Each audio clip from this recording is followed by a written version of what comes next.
School की भयानक रात। रवि एक गांव का सीधा सादा लड़का था जिसे पढ़ाई के लिए शहर के बाहरी इलाके में बने एक बड़े स्कूल में दाखिला मिल गया था।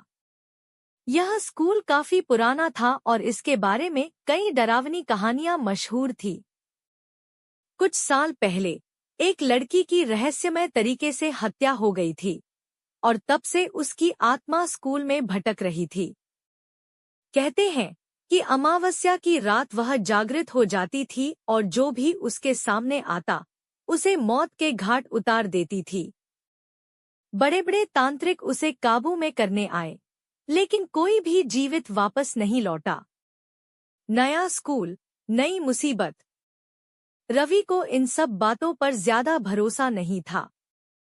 वह बस पढ़ाई पर ध्यान देना चाहता था। पहले कुछ दिन तो ठीक ठाक गुजरे, लेकिन जैसे जैसे अमावस्या की रात करीब आ रही थी, अजीब घटनाएं होने लगी। क्लासरूम के बोर्ड पर अपने आप कुछ लिखा हुआ मिलता, रात में स्कूल के गलियारों से किसी के चलने की आवाजें आतीं और कभी-कभी किसी लड़की के रोने की आवाजें भी सुनाई देती थी।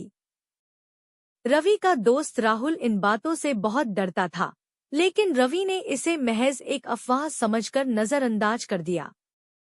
लेकिन असली भयावहता तो अभी बाकी थी। अमावस्या की रात। अमावस्या की रात स्कूल में कुछ स्टाफ और कुछ छात्र प्रोजेक्ट वर्क के लिए रुके हुए थे। प्रधानाचार्य सर, 2 मेल टीचर, एक फीमेल टीचर और कुछ कर्मचारी मौजूद थे। रात के ठीक 12 बजते ही स्कूल के चारों ओर तेज हवाएं चलने लगी। अचानक बिजली चली गई और चारों तरफ घना अंधेरा छा गया। तभी अचानक एक डरावनी चीख पूरे स्कूल में गूंज उठी। सभी ने देखा कि एक सफेद कपड़ों में लड़की सीढ़ियों से उतर रही थी।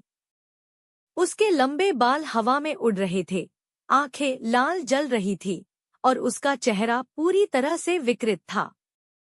यह वही आत्मा थी जिसने सालों से इस स्कूल में आतंक मचा रखा था।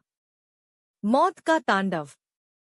सभी लोग जान बचाने के लिए भागने लगे, लेकिन दरवाजे अपने आप बंद हो चुके थे। स्कूल की खिड़कियां टूटने लगी और अचानक वहां मौजूद कर्मचारी हवा में उठकर दीवारों से टकराने लगे। प्रधानाचार्य और कुछ कर्मचारी तो खिड़की तोड़कर भागने में सफल रहे, लेकिन 2 मेल टीचर और एक फीमेल टीचर आत्मा की चपेट में आ गए। एक मेल टीचर को आत्मा ने गले से पकड़कर हवा में उठा लिया और दीवार पर इतनी जोर से पटका कि उसकी